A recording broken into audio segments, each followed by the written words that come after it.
Lods, ah, good news, Lods, na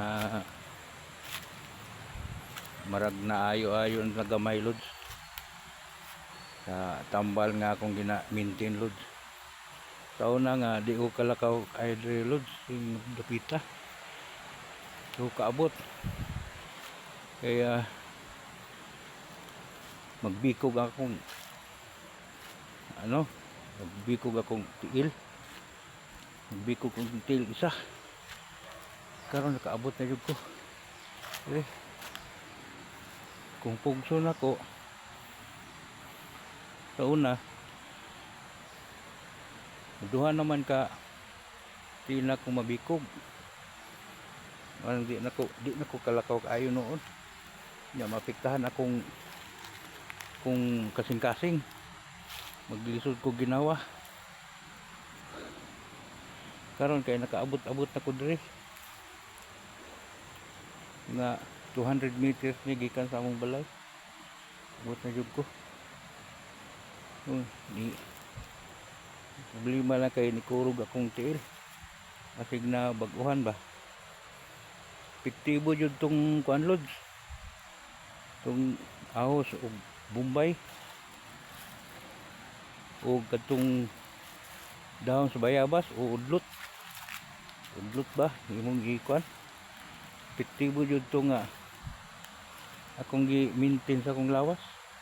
Ginom na ko. Ang isa 3 times a day, ang isa is tong bayabas 2 times a day lang. Kuan ako nag-maintain nga hapit na 2 ka semana na may alibyo. Salamat kayo sa Ginoo nga na alibyuhan. Pero tinan akong salamat nga nakalakaw-lakaw na ko. Yan, kaabot-abot ko diri oh. Kita. Suroy.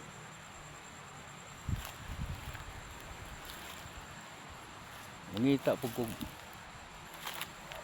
bayabas na po, Lods. Signaa dito napita. Na, Lods. Masig na din napita.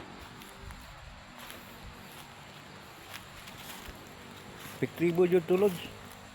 Kung i-maintain lang ninyo. May gani kay na kauyon akong lawas ato.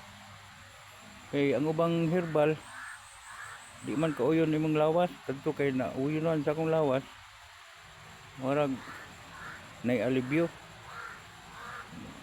Ako pa ning mintinog sa kabulan siguro kay aron